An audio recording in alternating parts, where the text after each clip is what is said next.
I thought I would come out here and show you the charcoal and the smoking chips that we have.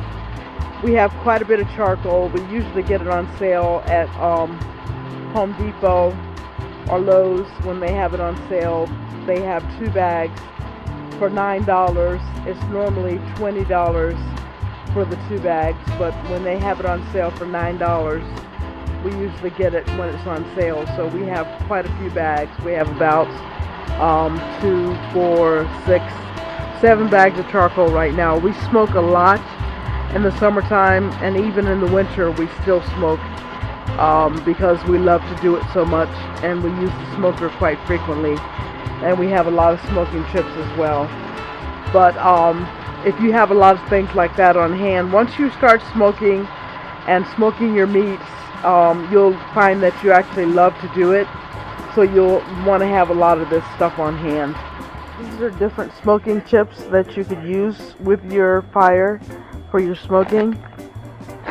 We have whiskey barrel chips, hickory chips, pecan chips, and these were cherry wood chips. But there's many different kinds of chips that you can use when smoking your meat.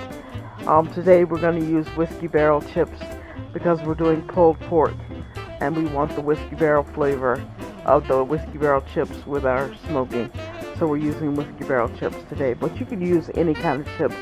Depends upon what kind of flavor you want for your meat. You take those chips and you soak them in water about a half hour to 45 minutes before you actually put them on the fire. So we're soaking them in water in our metal bucket here.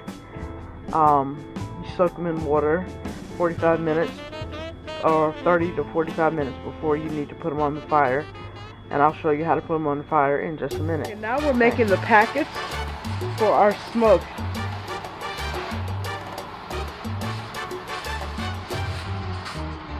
Tell me when.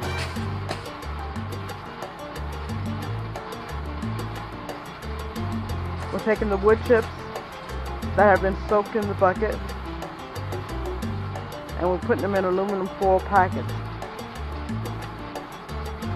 That's good.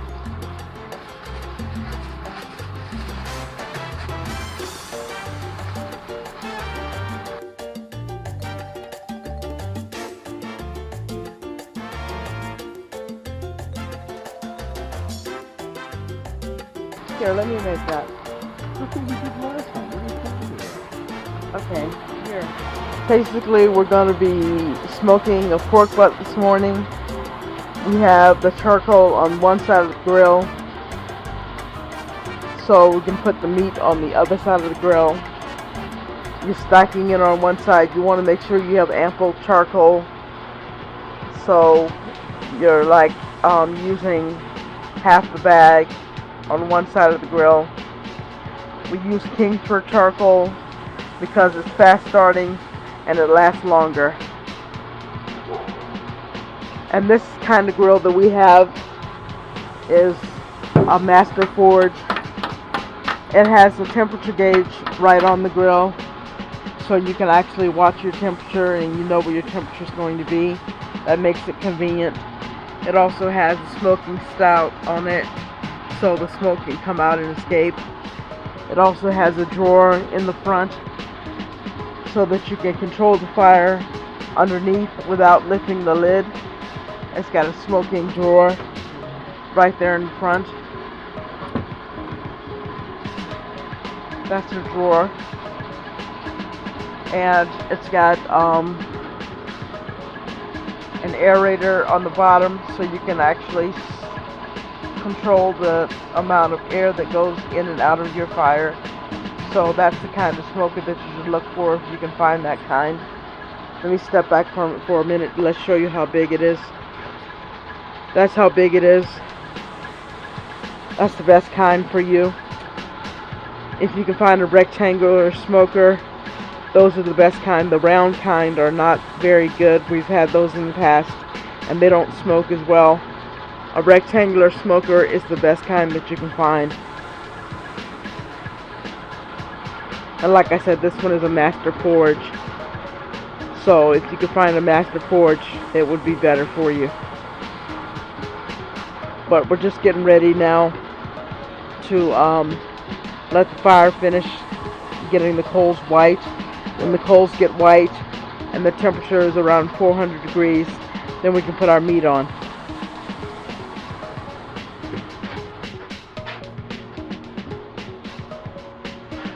Then you season your pork butt or whatever meat that you're going to use for your fire downstairs. So we're seasoning that with seasoned salt, and we're getting our aluminum foil ready to go down and make our smoke packets. And you need something to poke the smoke packets with, so we're taking this sharp object down to poke our smoke packets with after we season our meat. And we're going downstairs. I thought we would come back out and check the smoker so you can see how it was working.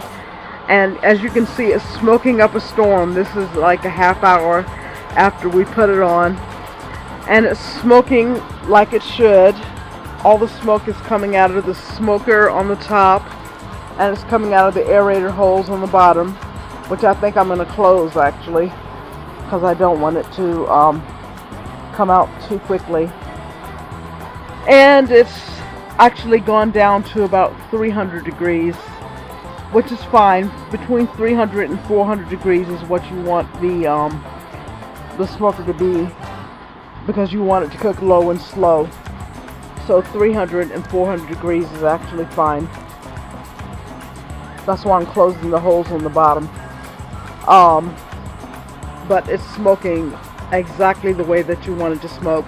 And I found that it's actually a 9-pound pork butt. It's not a 6-pound, it's a 9-pound pork butt. So we're actually going to go closer to 5 hours on this, just to make sure that it gets done all the way through. So 4 to 5 hours. We're going to check it at 4 hours, but it'll probably be closer to 5 hours when we're going to actually take it off. But I just wanted to come out and make sure and see how it was smoking and let you see how it progressed. So this is how it's working, and this is how it's smoking.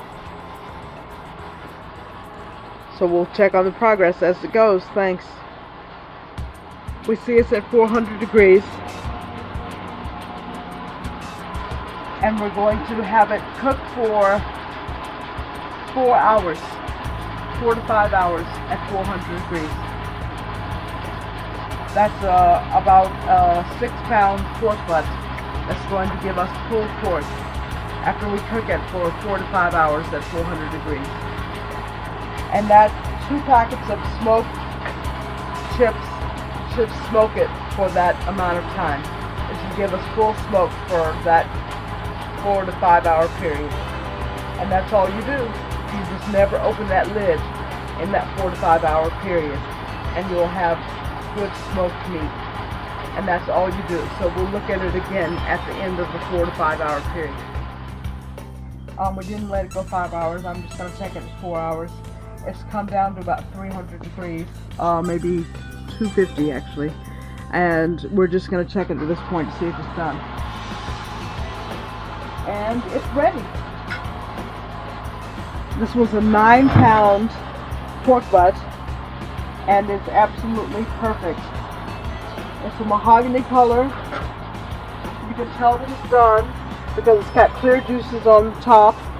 The clear juices are coming out of the top of it. So it's ready all the way through. So it's absolutely perfect. So we're going to take it off the fire, take it off the side of the smoker to bring it inside.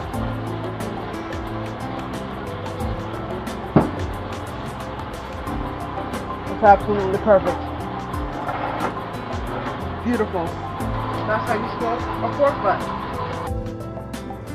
Along with your smoked pork butt, we're having today barbecued beans, cheddar cheese biscuits, and a killer pasta salad that I should have probably made the recipe of to show you how to make this, because it's a killer pasta salad with mozzarella cheese, 2 kinds of tomatoes, yellow and red, and some pepperoni and black olives. It's one of my family's favorite pasta salads that I make, and it goes really good with smoked meat. So we have that to go with our smoked meat, but you can have any kind of sides that you want with your smoked meat. But I just wanted to show you how you can round out your meal. Bon appetit! Enjoy your smoked meat. As you can see, they've already gotten into it. But I'm just letting you know, it's some of the best meat that you can ever have.